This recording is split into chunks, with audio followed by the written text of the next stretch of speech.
Hi, BookTube. It's Peg at the History Shelf. I'm here for a book tag. Um, I've been tagged in a couple, but tonight I'm going to do. I'm still working on the finance book tag for David Murphy, so hold on to your hats for that one. This one is the top 5 documentaries that affected my learning and reading tag by Bill Rutenberg, who tagged me. Thanks, Bill. I appreciate you tagging me on this. It's a lot of fun. I loved your selections. I'm getting really good suggestions and recommendations from your video and other people's videos who are chiming in. And I hope something on this list might be of interest to you guys. So, I love documentaries, and I know I have more than 5, but these were the 5 that really just jumped to mind. So I'm going to go ahead and rank them, and then I'll try to dive into the questions. Well, question 1 asks, what are the top 5 documentaries that affected your learning and reading? Hands down, the documentary that pretty much set the course for my life and my future studies and my degree in history, what got me started was The Civil War by Ken Burns. I know he went on to make a ton of different documentaries, but to me, that documentary altered my life. I remember I was a young girl. I was living in Florida at the time, and they came out, and this kind of answers question 2, which is how did you come across them, and how did you find them? Well, at the time, gosh, this was probably in the 80s. I think it came out in the late 80s, but there weren't DVDs then. There were VHS tapes, right? And Time Life was distributing these. So I saw a commercial on the TV one day about it. Asked my mom if I could maybe get the video. It looks kind of interesting. And so you could call up, and then they would send you one every time a new one came out, which was like, there was like 2 months of waiting in between each one, and it was agonizing. Like, can you imagine, like in this day and age where you just have binge, like episode after episode after episode, there's no waiting involved. This was a time when I'd get this one VHS tape in the mail, and I would treasure it, and I would watch it over and over and over. Knew this series inside and out. And then every time a new one came out, I was just over the moon. I was probably 15 or 16, I think. 14 or 15. And it just opened up a world of this war that happened in our country. And I was learning about it. And all these people who existed and did great things and bad things. And I don't know, it set me on the path of just loving history, and especially Civil War history, which is very near and dear to my heart. So, The Civil War by Ken Burns, number 1. Well, I can say, I think I answered the other questions for each. Like, question 3 is, what is each one about? Okay. Question 4 is, how did each one affect your learning? Have they given you new insight into the topic? Why are they particularly interesting? And 5, most importantly, what different books have you read because of the documentary? So as I go through each one, I'm going to go number 1. I kind of answered Civil War, right? So I will try to wrap up all of these questions in my description. Does that work, guys? Hope so. Okay. So number 2 is a very recent one, but is They Shall Not Grow Old by Peter Jackson. Wow. That came out 2 years ago, I think. And I was lucky enough to see it in the theater. Martine was able to get advance screening tickets as they were making it. It was making its way only through select cities, and she knows how much I love like World War I stuff, and the fact that they were reworking the old black and white footage, cleaning it up, improving it, making it 3D, putting color in. I just had to see what that would look like. And it really brought these people, these men, these women, these nurses, the animals, everything. They looked like they weren't so far removed, 100 years didn't seem to separate that connection of humanity, and like, hey, that's not so long ago. These people look just like you and me. They laugh like you and me. They sing and be silly like you and me. They look scared and fearful like you and me. It was amazing. Um, so that was one movie. The Civil War was spread out over like five episodes, I think. But this was like a 2-hour movie. We stayed till the end of the credits and the song that they played, which was a ditty that the soldiers would sing. And then there was a free like mini documentary at the end of the making of it. And Peter Jackson was talking about how he did it, with computer and just the technology, and then he showed his own personal collection of World War I memorabilia and uniforms that he has collected, because he is also he had an ancestor, or that fought in the war. So he was really into it. He had a personal connection to it. And it really comes through in the movie. So I highly recommend all of you check out They Shall Not Grow Old. It is amazing. Absolutely amazing. If anything, it just reinforced my interest in World War I. I own a lot of World War I history, so I didn't necessarily look for new books, but it brought the war and the people who fought it home in a very personal way, and I found it very touching. So that's number 2. So number 3, I think I just came across it one day on HBO. This was probably when I don't know how old I was, probably my 30s. Probably my 30s. This is White Light, Black Rain. It's a documentary on Hiroshima. And I think you can still access it. If you have HBO, you can go into On Demand, look into their documentary category. They should still have that available for viewing. White Light, Black Rain was horrific and sobering, startling, kind of made you feel a little numb. They interviewed some of the survivors who are now very old, who were then old when they interviewed them. They're probably not with us anymore. The emotion that these people felt 60, 70 years on, still right there. Some still showing their scars from the burns that they received. It was harrowing and heartbreaking, and it made you question a lot of the stories that you've heard, It makes you question. It makes you question why we did it. Was it the right decision? I don't have an answer. I know the other reasoning behind it was that we would lose more than 1 million soldiers and support troops and everything else invading Japan proper. And I agree with that. I think that would have happened. Japan was not about to surrender anytime soon. And if anything, they were ramping up their more suicidal attacks. They were going to die just in the process of losing a war. So I guess it took something like this to horrify the world. But it was a page that was turned, and you can never go back now. You can never go back. So it raised a lot of ethical and moral questions in my own mind. And I like documentaries that do that, that also question held narratives that you might, have gotten from, growing up as a kid, and we were in the right, rah, rah, and all this kind of stuff. But, you have to look at the suffering of everyone and just know that when you say war is hell, there are multiple universes of meaning. Each one is a world of suffering that is very unique to one individual, and then you multiply that by as many as stars as there are in the universe. So White Light, Black Rain.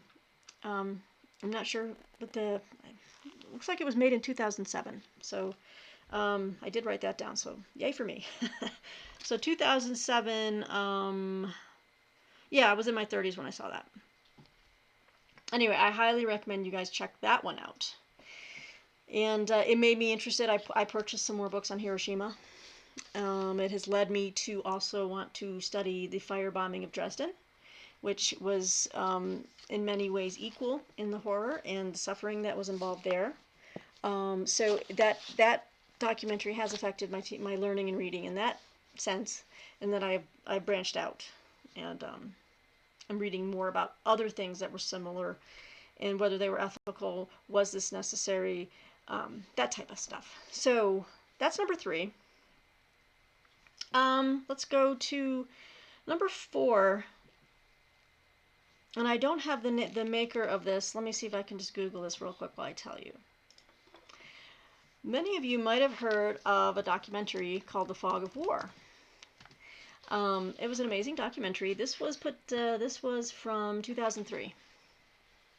It was less than 2 hours long, and it featured prominently Robert McNamara. And the subtitle of it, The Fog of War, was 11 Lessons from the Life of Robert S. McNamara. And he was the former U.S. Secretary of Defense. He was in the Kennedy administration when Kennedy was assassinated. Then he was working for LBJ as LBJ got sucked into the Vietnam War. And it covers a lot of his decisions. And he was a very controversial figure. And the close-ups of the man, it was amazing. It was elegantly and very smartly put together documentary in the way that it juxtaposed the narrative of the unfolding and of the disastrous turns in Vietnam with these close-ups of McNamara's face as an old man, watery eyes, and as he's trying to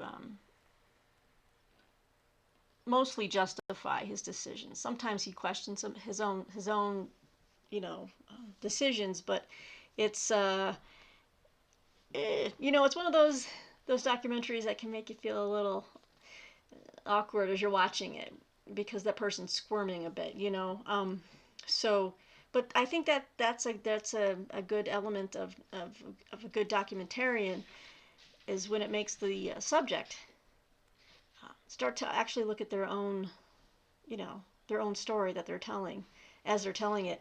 Anyway, The Fog of War, 2003, a great film. It has led me into reading more of the years of Kennedy and LBJ. I have picked up some books on those two administrations. It has made me more interested in why Kennedy got us in there in the first place, and it was John F. Kennedy that got us into Vietnam. I mean, it was starting to ramp up. Well, LBJ ramped it up, but JFK was very interested in what was going on over there, and he was anti-communist. So, back in those days, I've often said I would probably be considered a it's funny that the parties change, right? So, like Republican today doesn't mean what a Republican was really back in the 1860s. The parties kind of changed. Democrats from the 1860s are not what the Democrats are today, meaning their stances on issues have changed. I mean, the Democrats were all for segregation and slavery and everything else that was bad in the 19th century. And now, of course, they have come around 180 on that.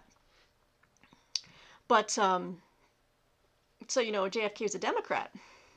But hell, if JFK was alive today, his politics, he'd be considered a rock-ribbed conservative,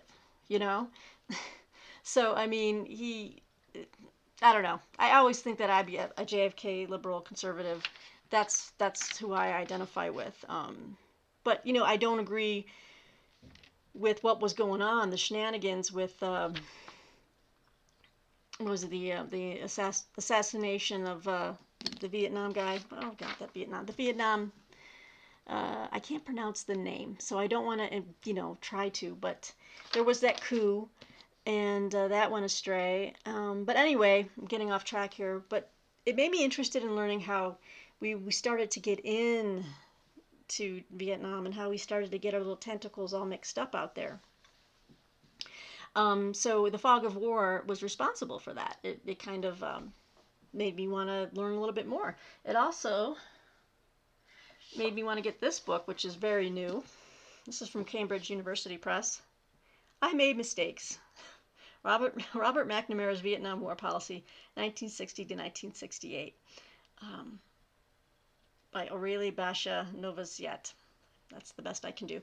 I think this one follows.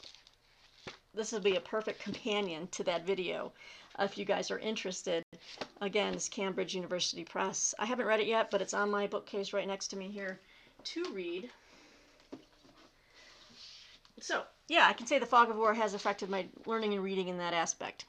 All right, so we're moving on now to the final, number 5, before Boomer starts barking. So this one moves away from history. Boomer! I know. He's like, hurry up, I'm hungry. This one moves away from history. This is a very interesting documentary. And the fact that I have watched it several times in the last 3 years tells me that there's something about it that it's very strange. It's called Interiors. And it's a documentary of the writer Anne Perry, where this documentarian, a woman, went out there to kind of just document her life. She lives way out in the middle of nowhere, really out in Scotland. How did I learn about it? Well, you know what, I'd always been aware, for a while now, been aware of Anne Perry and what her history was.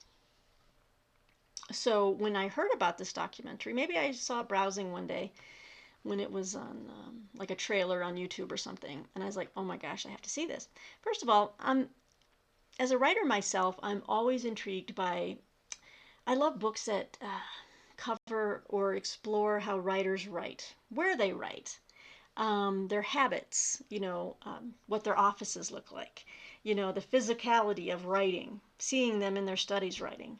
I love stuff like that. I could watch that just all night long. I just, I'm a pen and paper typing bookish type of person, and I just love to see the act of writing and creation. So I was like, well, let me just check this out. It's going to show her. She's very prolific. I'd like to see how she writes her books. And of course, it also brings into play her past, which is most of you know her from the Heavenly Creatures movie with Cate Blanchett, who plays her as a young girl, and Melanie Lynskey, which was Peter Jackson again. That was his movie. That was like his breakout movie, I think, which was stunning, and like one of my top 20 films of all time.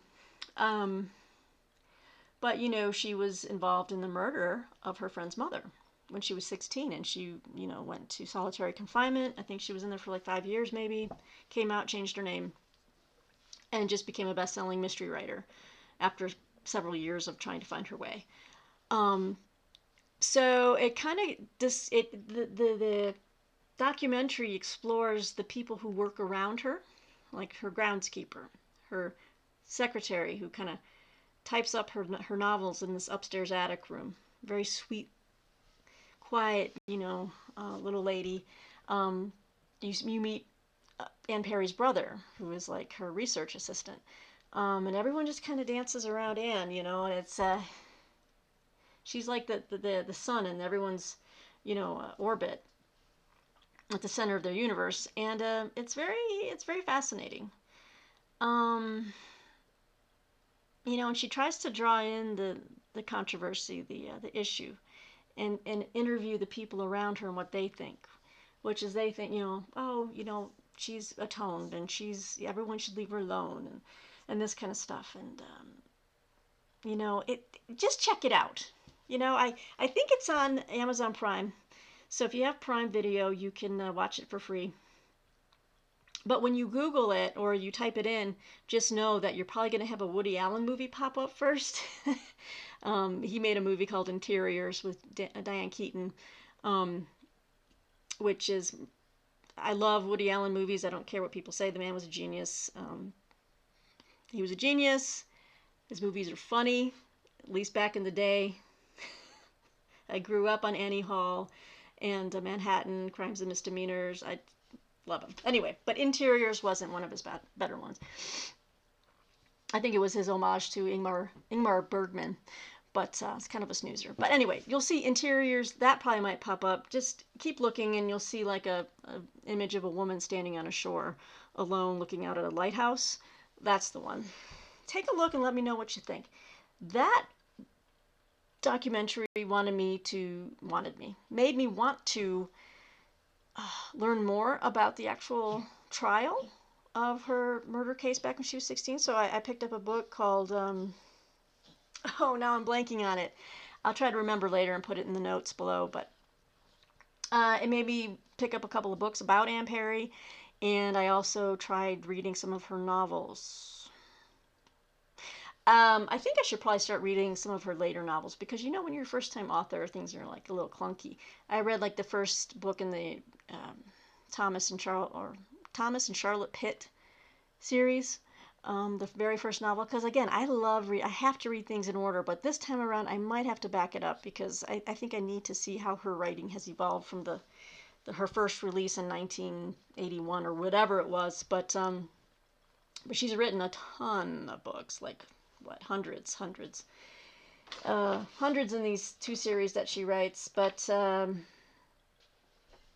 least 100 between the two.